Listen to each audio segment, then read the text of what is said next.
Il n'y a eu qu'un seul coup d'État aux États-Unis, un seul, et vous savez très bien qui était visé. On est en 1898 à Wilmington. C'est la ville la plus prospère de Caroline du Nord et elle a une particularité. Ce qu'il faut savoir, c'est que tout le reste du Sud est ségrégationniste. Mais à Wilmington, la population est majoritairement noire. Les Noirs possèdent des commerces, des terres, des journaux. Ils sont élus au gouvernement local, sont policiers, fonctionnaires, conseillers municipaux. En fait, Wilmington, c'est l'opposé total des préjugés de l'époque. À un moment, les républicains noirs vont former un mouvement politique avec les populistes blancs pauvres. Ce mouvement va prendre énormément d'ampleur et comme il donne de plus en plus de pouvoir aux Noirs, les suprémacistes blancs locaux vont se sentir menacés. Pour en rajouter, en août 1898, un journaliste noir, Alexander Manly, publie un article dans le journal local. Il affirme que les accusations d'hommes noirs qui vêtent des femmes blanches sont souvent fausses, que dans de nombreux cas il s'agit de relations consenties, et que certaines femmes blanches cherchent volontairement des hommes noirs. Catastrophe. Les suprémacistes se sentent insultés alors, ils vont créer le comité de suprématie blanche. Ils vont former des milices, on les appelle les Red Shirts, écrire un manifeste blanc, monter un plan pour reprendre la ville, et ils le diront eux-mêmes, nous devons reprendre le contrôle du gouvernement par le vote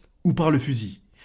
Ils ont choisi le fusil. Le 10 novembre, 2000 hommes blancs marchent vers le journal local. Ils pillent les locaux et brûlent le bâtiment. Dans les rues, ils tirent sur les quartiers noirs faisant au moins 300 victimes. Ils se rendent ensuite à l'hôtel de ville, forcent le maire, les conseillers municipaux et les élus noirs à démissionner. Ils installent un nouveau maire suprémaciste et mettent en place des lois ségrégationnistes. Les noirs perdent tous leurs droits et les familles les plus influentes s'enfuient. Leur histoire est effacée des livres scolaires et les journaux blancs décrivent les noirs comme seuls responsables de la situation.